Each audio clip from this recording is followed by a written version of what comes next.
여러분 반갑습니다. 오늘 같이 보실 하나님의 말씀은 민수기 16장 1절에서 4절입니다. 레위의 증손 고하스의 손자 이스할의 아들 고라와 르우벤 자손 엘리압의 아들 다단과 아비람과 벨렛의 아들 온이 당을 짓고 이스라엘 자손 총회에서 택함을 받은 자 곧 회중 가운데에서 이름 있는 지휘관 250명과 함께 일어나서 모세를 거스르니라. 그들이 모여서 모세와 아론을 거슬러 그들에게 이르되 너희가 분수에 지나도다. 회중이 다 각각 거룩하고 여호와께서도 그들 중에 계시거늘 너희가 어찌하여 여호와의 총회 위에 스스로 높이느냐. 모세가 듣고 엎드렸다가. 아멘. 하나님의 주권과 통치 속에 나를 부인하기라는 제목으로 하나님의 말씀 듣겠습니다. 고라 무리들의 반역을 보면요, 모세가 얼마나 힘들었을지를 짐작해야 합니다. 고라는 레위의 증손 고하스의 손자 이스할의 아들이라고 소개가 되는데요, 모세와 아론과 할아버지가 같아요. 그래서 모세와 아론과는 사촌지간이라는 거예요. 가까운 친척 형제입니다. 가족이에요. 안타까운 일이죠. 그들이 모세에게 뭐라고 말을 했나요? 그들이 모여서 모세와 아론을 거슬러 그들에게 이르되 너희가 분수에 지나는도다. 회중이 다 각각 거룩하고 여호와께서도 그들 중에 계시거늘 너희가 어찌하여 여호와의 총회 위에 스스로 높이느냐. 이런 말을 듣는 모세의 마음이 어땠을까요? 이런 주장은 사실이 아닐 뿐더러 이런 말을 하는 고라와 그 무리들의 내면의 숨은 동기가 무엇이었습니까? 모세가 정확하게 지적을 합니다.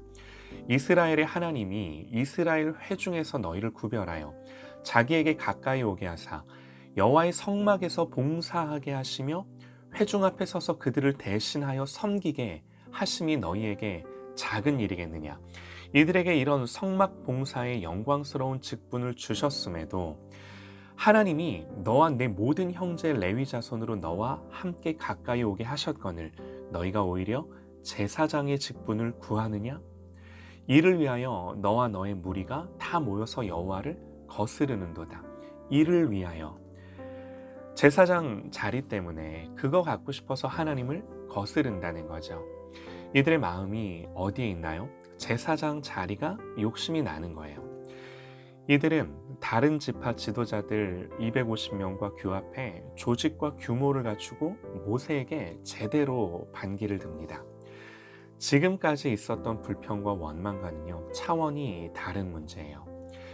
이들은 단순한 이 불평과 원망을 넘어서 모세와 아론에 대해 인신공격도 서슴지 않는데요. 두 지도자가 분수에 지나치게 행세하여 자기들 스스로를 높여서 하나는 대제사장, 또 하나는 최고 지도자의 자리를 꿰찼다고 지금 그렇게 말을 하고 있는 거예요. 인격도 명예도 그야말로 모두 다 바닥으로 내동댕이 쳐지는 거죠. 그리고 급기야 14절이죠. 네가 우리를 젖과 꿀이 흐르는 땅에서 이끌어내어 광야에서 죽이려 함이 어찌 작은 일이기에 오히려 스스로 우리 위에 왕이 되려 하느냐. 이뿐 아니라 내가 우리를 젖과 꿀이 흐르는 땅으로 인도하여 드리지도 아니하고 밭도 포도원도 우리에게 기업으로 주지 아니하나니 내가 이 사람들의 눈을 빼려느냐? 무슨 말인가요? 백성들을 위해서 니들이 해준 게 뭐냐는 거예요. 해준 게 아무것도 없다고 말합니다. 그리고 네가 이 사람들의 눈을 빼려느냐? 이게 무슨 말이냐면요, 니들이 이런 짓을 하고도 우리를 장님으로 만들 셈이냐? 그런 말이에요. 우리도 눈이 있어 다 보고 안다라는 거예요. 한마디로 우리를 속일 셈이냐? 이런 말인 거예요. 그러니까 적나라하게 좀 표현을 하면 니들은 우리를 등쳐먹는 사기꾼이다, 지금 이런 말을 하는 거죠. 평생 들어야 할 욕을 지금 다 먹고 있는 거예요. 한번 생각을 해보시죠. 이런 인신공격과 비방을 받는 모세와 아론의 마음이 어땠을까요? 그들이 받는 모멸감이 얼마나 컸을지 짐작도 안 됩니다. 지금까지, 여기까지 어쨌든 하나님 앞에 순종하며 고생하며 마음 아파하며 여기까지 온 건데 자괴감과 수치스러움이 올라오지 않았을까요? 여러분, 때로는요, 우리도 비슷한 일을 겪습니다. 사람들의 마음이요, 다 내 마음 같지가 않아요. 하나님 백성으로 이 땅을 살면서 우리가 이런 일을 만날 때 어떻게 생각하며 어떻게 반응하는 것이 믿음으로 행하는 것이겠습니까? 성경은 모세의 반응을 이렇게 소개를 합니다. 오늘 말씀이에요.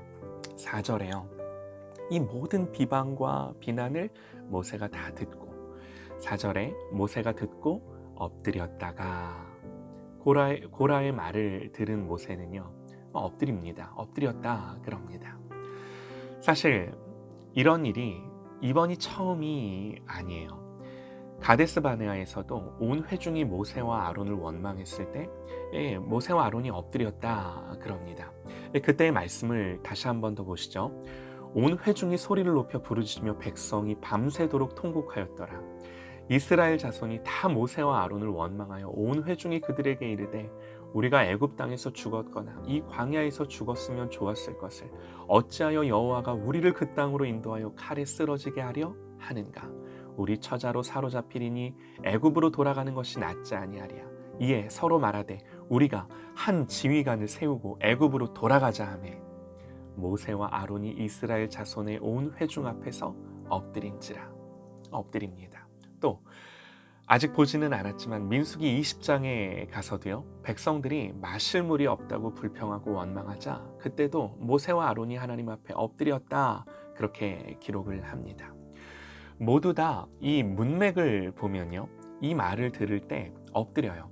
그러니까 우리는 엎드렸으니까 기도했겠거니 이렇게 생각을 할 수도 있겠지만 기도했을 수도 있었겠죠. 그런데 이 문맥을 보면 사실 기도했다라기보다는 정말 그 자리에서 마치 죄인이 된 것처럼 백성들 앞에서 그 자리에서 그냥 엎드리는 거예요.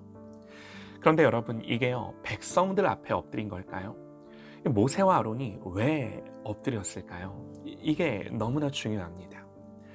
모세와 아론은요, 감히 서 있을 수가 없었어요. 누구 앞에서? 백성들 앞에서가 아니라 하나님 앞에서 백성들의 이런 참남한 말을 듣고 서 있을 수가 없었던 거예요. 이 엎드림은요, 하나님의 임재를 의식했기 때문에 나오는 태도였습니다. 이런 백성들의 태도가 하나님의 진노를 일으킨다는 사실을 모세는 너무나 잘 알고 있었기 때문에 그 자리에서 서지 못하고 하나님 앞에 납작 엎드리는 거예요. 여러분, 지금까지 하나님이 여러 번 진노하시고 이스라엘 백성들을 멸하시겠다고 말씀하신 적이 여러 번 있으셨어요. 모세가 그걸 아는 거죠. 이것이 하나님 앞에 얼마나 큰 죄다라는 걸 아는 거예요. 온 백성을 죄로 빠져들게 할 수 있는 일이라는 걸 아는 거예요. 철저히 하나님의 임재 앞에 있는 거죠. 이게 너무나 중요한 태도죠. 그러면서 당연히 하나님의 도우심을 구하고 하나님 앞에 기도하고 모든 결과를 하나님께 맡깁니다. 모세가 그러죠. 하나님께 속한 자, 거룩한 자, 하나님께서 택하신 자를 하나님이 친히 구별하실 거라고 모세가 고라 무리들에게 그렇게 말을 해요. 여기서 저 같았으면 그랬을 것 같아요. 이 자기에게 반기를 드는 이 고라 무리들에게 니들이 지금 나를 대적하는데 나는 하나님이 세우신 종이다. 감히 주의 종을 건들다니. 이렇게 핏대를 세우는 건 절대로 지혜로운 처사가 아닐 것입니다. 모세는요, 철저히 하나님이 친히 모든 시시비비를 가려주시기를 바라면서 자기가 하려 하지 않습니다. 여러분, 뭐가 정답일까요? 모세처럼 하는 것입니까? 혹여라도 이 성경의 말씀들을 우리가 보면서 믿음으로 이 말씀을 취하라는, 성령님의 감동하심이 있다면 믿고 취하는 저와 여러분 되시기를 간절히 소망합니다. 이 말씀을 받고 말씀 앞에서 어떻게 반응할지를 결단하는 저와 여러분 되시기를 소망합니다. 왜 이렇게 말씀드립니까? 절대로 쉬운 일 아니에요. 머리로 안다고 할 수 있는 일 아닙니다. 우리가 이 말씀을 안다고 해서 할 수 있는 일이 아니다라는 거예요. 정말 성령님이 마음을 만져주셔야 돼요.